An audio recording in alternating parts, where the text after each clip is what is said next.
আজি বিশ্ব পৰিৱেশৰ উপলক্ষে মই এটি গছপুলি ৰোপণ কৰিছোঁ।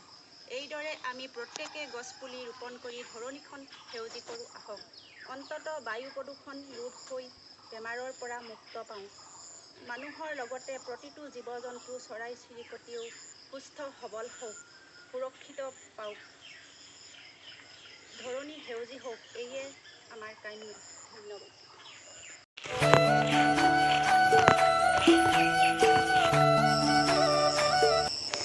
আমিয়েই জীৱশ্ৰেষ্ঠ মানৱ জাতি। গছে বনে ফলে ফুলে সজাই ৰাখিম আমাৰ বিশ্বক চিৰসেউজ কৰি। কত যে ভাল লাগে ঘাঁহনি বননি, কত যে ভাল লাগে শস্যামলি, আৰু যে কত ভাল লাগে ওখ ওখ গছ-গছনি।